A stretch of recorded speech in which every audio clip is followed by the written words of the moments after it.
স্বাগত আপনাদের সবাইকে জিরো আওয়ারে। আমি দেবাশিস চক্রবর্তী রয়েছি আপনাদের সঙ্গে। যে খবরে নজর রাখবো আমরা প্রথম, এখন এই মুহূর্তে আলোচনার শীর্ষে রয়েছে মমতা বন্দ্যোপাধ্যায়ের বেশ কিছু বক্তব্য। গতকাল তিনি ফোনের মাধ্যমে, মাইক্রোফোন আর ফোনের মাধ্যমে কুণাল ঘোষের হাত ধরে দলীয় নেতা কর্মীদের কিছু বার্তা দিয়েছেন। কি সেটা? মমতা বন্দ্যোপাধ্যায় বলছেন সব হারিয়ে এখন সিম্প্যাথি কার্ড মমতা বন্দ্যোপাধ্যায়ের হাতে। অসুস্থ মাকে ছেড়ে চলে যাবেন? বিদ্রোহীদের আরতি মমতার। কেউ কেউ নিজেকে এবং পরিবারকে বাঁচাতে বেইমানি করেছে। মা আপনাকে মানুষ করলো, আর মা যখন অসুস্থ তাকে ছেড়ে চলে যাচ্ছেন। যাদের এখনো সুবুদ্ধি আছে তারা ফিরে আসুন। রামমোহন লাইব্রেরিতে এভাবেই টেলিফোনিক বার্তা আরতি মমতার। কি বলেছেন মমতা বন্দ্যোপাধ্যায় একবার শোনাই আপনাদের। যারা বেইমানি করলেন, বিশ্বাসঘাতকদের কোনো ক্ষমা নেই।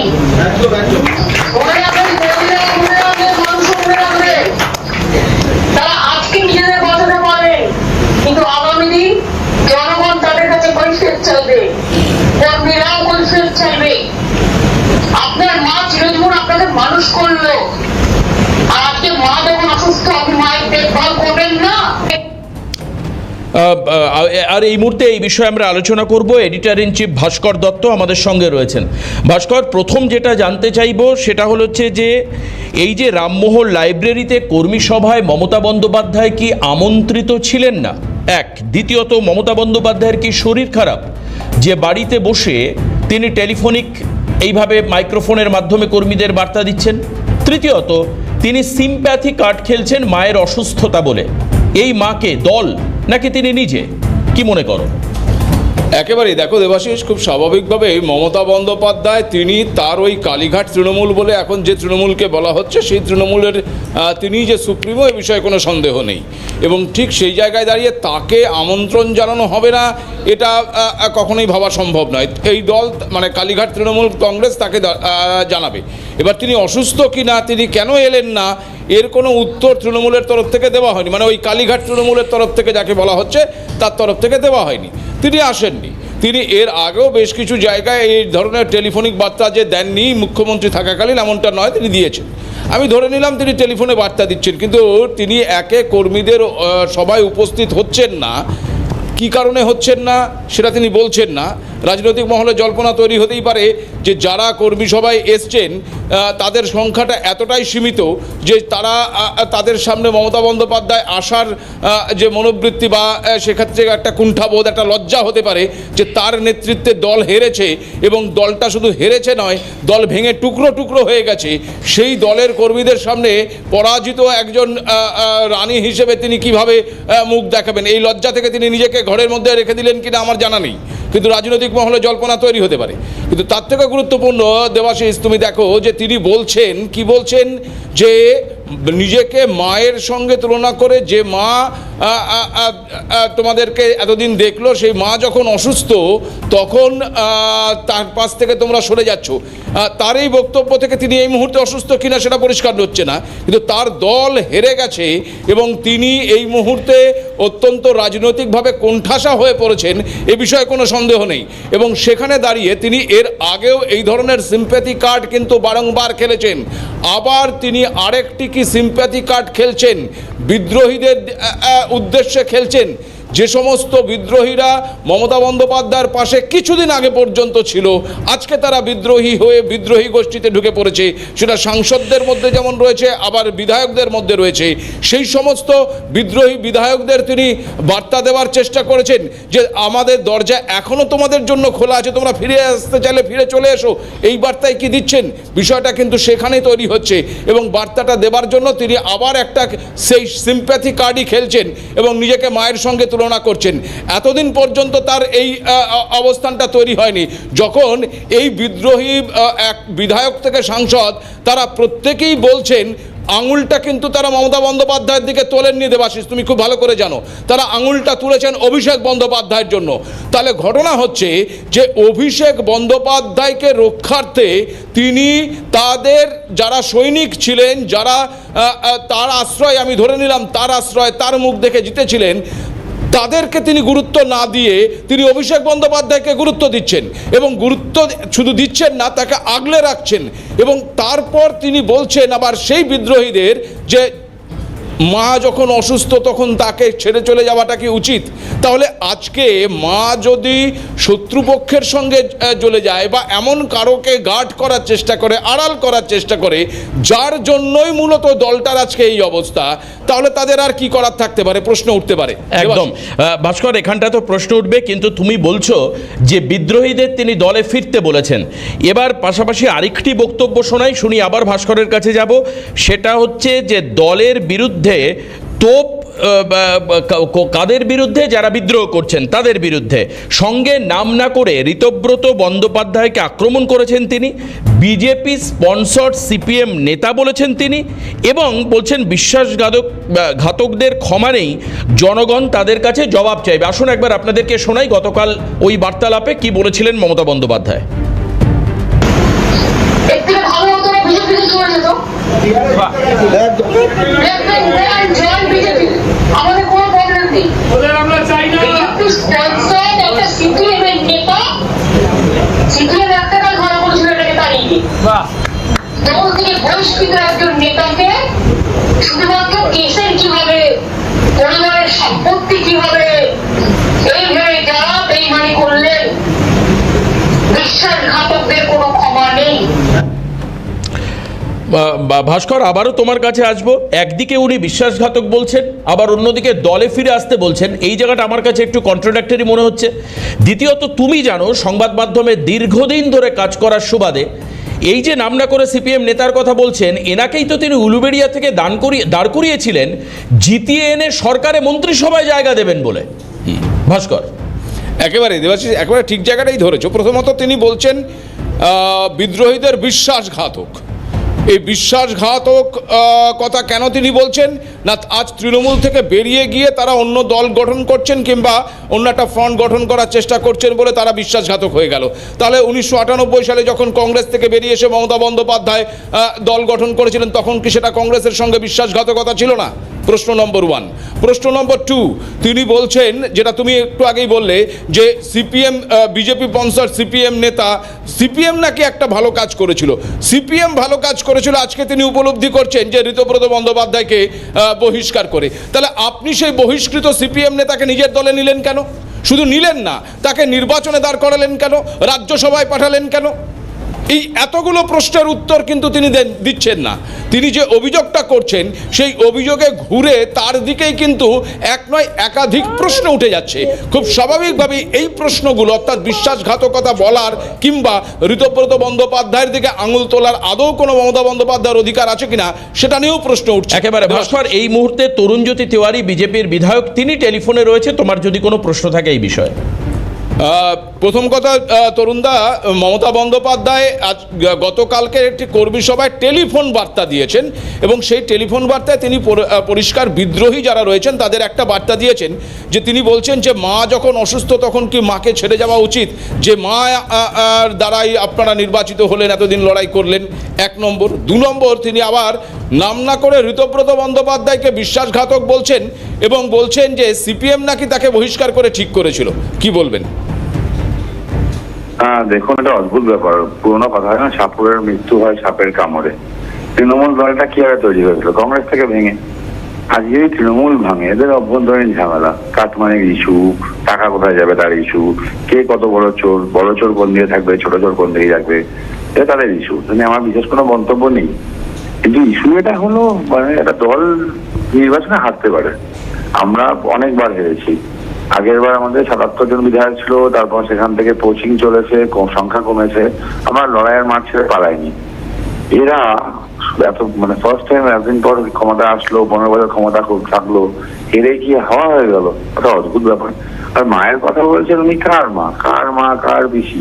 চোরের মা, চোরের পিসি। তো উনিও একই, ডিফারেন্ট কিছু নেই। যে সভ্যসাচী নন, সেই সভ্যসাচী বিখ্যাত মনে আছে, বাবু আমি গাঁজা খাই না, সেজে দিই, সে ব্যাপারটা এখানে এরকম না। She is directly involved. Primary নিয়োগ দুর্নীতি, তার যখন ভাইয়ের মেয়ের নাম আছে, বয়স ইনভলভ, তার ছবি বিক্রি হতো 1,86,00,000 টাকায়। ছবিগুলো কেন বিক্রি হতো সেটা ইনভলভ। সি সিএসসির সাথে গোয়েঙ্কারের সাথে তার সম্পর্ক সবাই জানে। তো বেসিক্যালি চুরিটা তিনি ডাইরেক্টলি করেছেন, তিনিও চুরি করেছেন, তার সাথে লোকজনও চুরি করেছেন। তার মা অসুস্থ কি অসুস্থ জানি না, পশ্চিমবঙ্গ লোকটা সেরে উঠেছে নির্বাচনের পরে, এটুকু বলতে পারি। একেবারেই অসংখ্য ধন্যবাদ তরুণদা আপনাকে। দেবাশিস, ভাস্কর, এই জায়গাটা আরেকটা জায়গা। এখন এই মুহূর্তে মানে রাজ্যে আমাদের সব থেকে কিউরিসিটি সেন্ট্রিক ইস্যু হচ্ছে 21 জুলাই।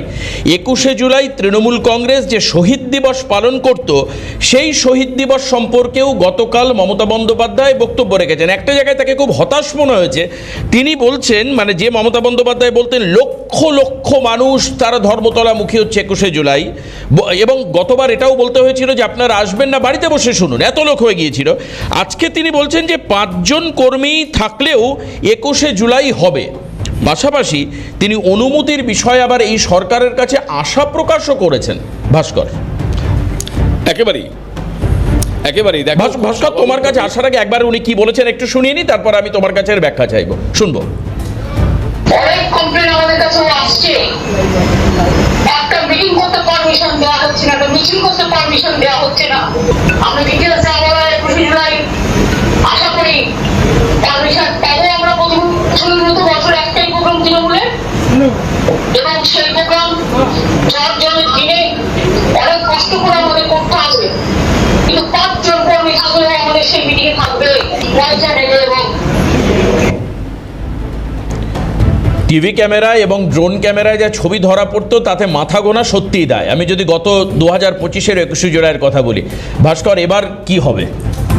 খুব স্বাভাবিকভাবেই দেখো হাইকোর্ট ইতিমধ্যেই কিন্তু নির্দেশ দিয়ে দিয়েছে কোনো রকম রাস্তা আটকে সভা মিটিং মিছিল করা যাবে না। এটা আজকের রায় নয়, 2018 সালেই রায় ছিল, যে রায়কে অমান্য করেই এই 21শে জুলাই রাস্তা আটকে করা হতো। খুব স্বাভাবিকভাবেই সরকার বদল হয়েছে, হাইকোর্টের এই রায় মান্যতা পেয়েছে, এবং সেই কারণেই যেটা মনে করা হচ্ছে যে 21শে জুলাই সভা তারা করতে হয়তো পারেন, সেটা ওই নির্দিষ্ট স্থানে যে কখনোই হবে না এটা কিন্তু বলে দেওয়া যায়। তার কারণ ওই রাস্তা আটকে মানুষকে বিভ্রান্ত করে, মানুষকে বিপাকে ফেলে ওই সমাবেশ তারা ওই স্থানে তারা করতে পারবেন না। হ্যাঁ, তারা যদি স্থান পরিবর্তন করে শহীদ মিনারে করতে চান, কিংবা ময়দানে করতে চান, কিংবা ব্রিগেডে করতে চান, কোনো মাঠে জুড়ে করতে চান, তাহলে হয়তো সরকার ভেবে দেখতে পারে, সেটা সরকারের বিষয় থাকবে। কিন্তু রাস্তা আটকে যে হচ্ছে না এই বিষয় কিন্তু পরিষ্কার। এটা গেল নাম্বার 1। নাম্বার 2, তিনি 21শে জুলাই করার জন্য, যেটা তুমিও বলছিলে দেবাশিস, যে তিনি বলছেন যে 5 জন কর্মী হলেও আমরা করব। কোন মমতা বন্দ্যোপাধ্যায় বলছেন? সেই মমতা বন্দ্যোপাধ্যায়, যেই মমতা বন্দ্যোপাধ্যায় এই 21শে জুলাইয়ের মঞ্চ থেকে দিনের পর দিন তিনি বক্তব্য রেখে গেছেন তার দলীয় কর্মীদের উদ্দেশ্যে, এবং এই 21শে জুলাই মূলত শহীদ দিবস হিসেবে পালন করা শুরু হলেও শেষ পর্যন্ত এই শহীদ দিবসটা তৃণমূল কংগ্রেসের শক্তি প্রদর্শন দিবস হিসেবেই পরিগণিত হতো, যে তৃণমূল কংগ্রেস কতটা শক্তিশালী, তৃণমূল কংগ্রেসের সঙ্গে কত মানুষ রয়েছে, সেটা দেখানোর একটা সভা ছিল এই 21শে জুলাই। আর সেই শক্তি প্রদর্শনের সভাতে আজ তাকে বলতে হচ্ছে 5 জন হলেও আমরা সভাটা করব। অর্থাৎ এটা থেকে একটা জিনিস পরিষ্কার, যে মমতা বন্দ্যোপাধ্যায় শুধু হেরেছেন এমনটা নয়, তার দলে যে ঘুণ ধরেছিল এবং সেই ঘুণ ধরা দলটি পুরো তাসের ঘরের মতন ভেঙে পড়েছে, খড়কুটো ধরে এখন বাঁচার চেষ্টা চলছে, এ বিষয়ে কোনো সন্দেহ নেই। একেবারে দল ত্যাগীদের বিশ্বাসঘাতক বলছেন মমতা। ঠিক তখনই ভাস্কর, এই শহীদ দিবসের কংগ্রেসের দাবি তুমি জানো, কংগ্রেস বলে যে তাদের থেকে কিডন্যাপ করে নেওয়া একটা দিন। অনেক ধন্যবাদ তোমায় আমার সঙ্গে থাকবার জন্য এতক্ষণ। ধন্যবাদ আমাদের এডিটর ইন চিফ ভাস্কর দত্ত, তিনি আমাদের সঙ্গে ছিলেন নিউজরুম থেকে। আমাদের সঙ্গে এই মুহূর্তে রাজনৈতিক বিশ্লেষক রাজাগোপাল ধর চক্রবর্তী আমাদের সঙ্গে রয়েছেন। রাজাদার কাছে 3টে প্রশ্ন আমি একবারে করব। মমতা বন্দ্যোপাধ্যায়ের 21শে জুলাই কি হতে চলেছে, 1। দ্বিতীয়ত হচ্ছে মমতা বন্দ্যোপাধ্যায় কালকে একটা সিম্প্যাথি কার্ড খেলেছেন। তিনি বলছেন যে মা অসুস্থ, কেন আপনারা দল থেকে চলে যাচ্ছেন। নাম না করে ঋতব্রতকে বিশ্বাসঘাতক বলেছেন মানুষ জবাব দেবে। আপনার প্রতিক্রিয়া কি? হ্যাঁ, দেখুন, মানে 21শে জুলাই সেই রাজাদা একটু অপেক্ষা করাবো, একটা ছোট্ট বিরতি নেব, নিয়ে ফিরে আসছি, সঙ্গে থাকুন। রাজাদা প্লিজ কন্টিনিউ। হ্যাঁ, দেখুন, 21শে জুলাই গত বছরেও ব্যাপক ভিড় দেখেছিলাম আমরা, এবং তখন কিন্তু কোনো বোঝা যায়নি যে ওটাই বোধহয় শেষ ওদের বড় অনুষ্ঠান।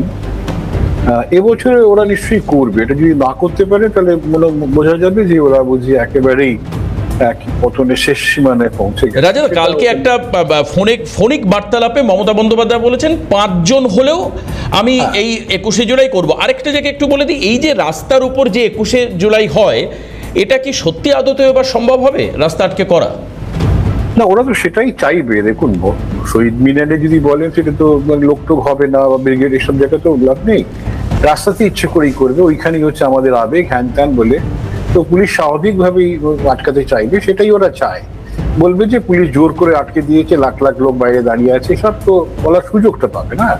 রাস্তার উপর না করলে আপনি যদি ব্রিগেডে করতে চান বা অন্য জায়গায় করতে চান, শহীদ মিনারে করতে চান, আপনার এটা ধরা পড়ে যাবে। সুতরাং সেই জিনিসটা ওরা করবে না। ওরা নিশ্চয়ই কালকে 21 তারিখে সেটা করার চেষ্টা করবে।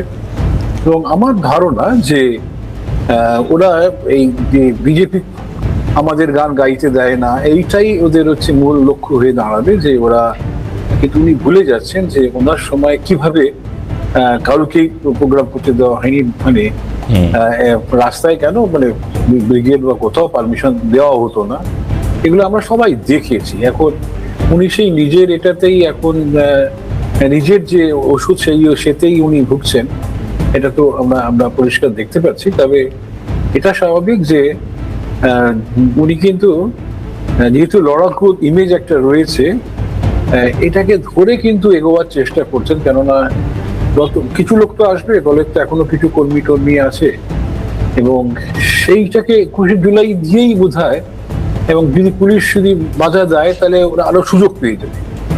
আমার ধারণা মানুষ পরিত্যাগ করেছে, কোনো ধরনের বাধা দেওয়া উচিত নয়। যদি বাধা দেয়, এটাই কিন্তু ওর একটা সুযোগ, যাতে একটা সিম্প্যাথি, নতুন করে সিম্প্যাথি। কালকে দেখলেন যেভাবে সিম্প্যাথিটাকে ড করার চেষ্টা করেছেন। এখন যারা বেরিয়ে গেছেন তারা হয়তো ফিরবেন কিনা জানি না, তবে তাদেরও তো অস্তিত্ব ঠিক নেই। তারা সবাই কিন্তু একেবারেই মমতা বন্দ্যোপাধ্যায় ছাতার তলায় দাঁড়িয়েই তারা এগিয়েছিল। এখন তারা যদি আলাদা কোনো নির্বাচনে লড়ে, কর্পোরেশন ইলেকশন হয়তো হবে, তখন দেখা যাবে এরা এদের শক্তিটা কত। আমার মনে হয় না এদের কারোরই, বিদ্রোহী বলুন, এনসিপিআই যেটা দিল্লিতে হয়েছে, কারোরই কোনো শক্তি আছে। সুতরাং যেটা হবার সম্ভাবনা সেটা হচ্ছে যে একটা হয়তো অভিষেককে বাদ দিয়ে যদি মমতা বন্দ্যোপাধ্যায় একটা মৈত্রী করার চেষ্টা করেন, দু একজন ওদেরকে বলবেন কি সেকে সরিয়ে দাও, ওকে সরিয়ে দাও, এদের নিয়ে করো, সেটাও কিন্তু একটা সম্ভাবনা থেকে যাবে। উনি কিন্তু এইসবগুলো প্রস্তাব লোক। পাশাপাশি এই যে উনি বলছেন কালকে যে মা অসুস্থ, আর এই সময় আপনারা দলকে ছেড়ে চলে যাচ্ছেন, যে মা এতদিন আপনাদেরকে লালন পালন করলো বা ইত্যাদি যে কথাগুলো বলেছেন, আপনার কি মনে হয় যে নিছক সিম্প্যাথি? কারণ আপনি একটু আগে একটা কথা বললেন খুব ইম্পর্টেন্ট, যে মমতা বন্দ্যোপাধ্যায় লড়াকু নেত্রী, এবং এর আগেও আমরা বহুবার এই ধরনের সিম্প্যাথি কার্ড খেলতে দেখেছি। এবার কি মনে হচ্ছে? হ্যাঁ, সিম্প্যাথি কার্ড তো উনি খেলেই যাবেন, কিন্তু যারা দল ছেড়ে গেছেন তারা তো গেছেন, তাদের একটা স্বার্থ রয়েছে, বোঝা যাচ্ছে। তারা কোনোভাবেই যে নতুন সরকারের কোনো ধরনের তদন্ত হোক, এরা সবাই কিছু না কিছু দোষ-ত্রুটির মধ্যে জড়িয়ে আছে। ব্যাপক দুর্নীতি শব্দটা ব্যবহার করছি না। তারপরে সবাই চাইবে নতুন সরকারের সঙ্গে একটা কোনো ধরনের বার্তা দেওয়া, আমরা সংঘাতে নেই, এই বার্তাটা তারা দেওয়ার চেষ্টা করবেই। তারপরে মমতা বন্দ্যোপাধ্যায়ের কাছে কেউ এই মুহূর্তে আসার কথা হয়তো ভাববে না, কিন্তু মমতা বন্দ্যোপাধ্যায় যেটা করার চেষ্টা করছেন সেটা হচ্ছে আবার মানুষের কাছে ফিরে যাওয়া। এবং ধরুন যে যত সরকার এগোবে, দেখুন সরকার হয়ে হয় কি, কাজ শুরু করলে হয় কি, বেশ কিছু মানুষের মনে হয় এই আমার আশাটা তো পূর্ণ হলো না, তখন সে বিদ্রোহী হয়ে পড়ে। এবং ধরুন আগে 2,40,00,000 লক্ষ্মী ভান্ডার পেতে, এখন বলা হচ্ছে 1 কোটি মতন পাবে। এটা যে ভেরিফিকেশন হবে, যেরকম বেআইনি আছে, বেআইনি লোক আছে ঢুকে পড়েছে, যাদের নাগরিকত্ব নেই, কিন্তু এটা কিন্তু বেশ কিছু মানুষ ভাবতে পারে যে আমাদেরকে বাদ দেওয়া হয়েছে, তাহলে আমরা এবার পথে নামি। একটা সরকার চলতে গেলেই কিছু মানুষের অসুবিধা হয়ে যায়, তারা আবার গোষ্ঠীবদ্ধ হওয়ার চেষ্টা করে। মমতা বন্দ্যোপাধ্যায় সেটা ভালো বোঝেন এবং চেষ্টা করছেন যে এই যে বললেন যে মাকে ছেড়ে যাবে, এটা কিন্তু এমএলএ এমপিদের জন্য নয়। জানেন এমএলএ এমপিরা ঘুঘু লোক, হয়তো মাকে কেন সবাইকেই ছেড়ে যান। আচ্ছা, মানে আপনি বলছেন এই বক্তব্যের মধ্যে দিয়ে উনি কর্মী সমর্থকদের আবেগকে আঘাত করবার চেষ্টা, মানে আবেগ নেওয়ার। আচ্ছা আচ্ছা, বেশ। এটাই উনি করার চেষ্টা করছেন। লক্ষ্য হচ্ছে 21শে জুলাই কোনো কারণে যদি ভিড় যদি করতে পারেন, তাহলে কিন্তু উনি দেখিয়ে দেবেন তিনি আবার নেতা, বুঝেছেন। এবং হয়তো আবার কিছু দেখবেন, কিছু 2-4 জন নেতা আবার ফিরে আসছে, এটা একটা ঘটে। মানে আমাদের দেশে যারা রাজনীতি করে তারা অত্যন্ত দুর্বল প্রকৃতির মানুষ, কোনো আদর্শের প্রতি নিষ্ঠা নেই, মেরুদণ্ড সঠিক নেই। না মানে তারা ওই- রাজাদা, আপনার এই বক্তব্যের পরে তো মনে হচ্ছে কাঁচের থেকেও এর অনেক বেশি ফ্রাজাইল। হ্যাঁ, সে তো 100বার। মানে তো এদের যেটা বললেন, আমি এরপরে আর কি বলবো, যে এদের আচরণ দেখেই বোঝা যায় 1 মাসও যারা ওয়েট করলো না। যেটা আমি মমতা বন্দ্যোপাধ্যায়ের যেটা একটা কথা শুনলাম আপনাদের এতেই, যে ধৈর্য নেই, 1 মাসের মধ্যেই যারা বেরিয়ে গেল তাদের মানে উৎকণ্ঠাটা কোথায়? দলটাকে ভাঙা না বেশ, নিজেদের রক্ষা করা? বেশ এইটাই বেশ হচ্ছে আমার রাজাদা, কাছে- অনেক ধন্যবাদ আমাদেরকে সময় দেওয়ার জন্য। এখন জিরো আওয়ারের এই রাজাদার বক্তব্য অবশ্যই গুরুত্বপূর্ণ, আমরা পরবর্তীকালে পরিস্থিতির দিকে নজর রাখবো। আর এখন জিরো আওয়ার এখানেই শেষ করছি, সবাই পরের খবরের দিকে নজর রাখুন, সঙ্গে থাকুন।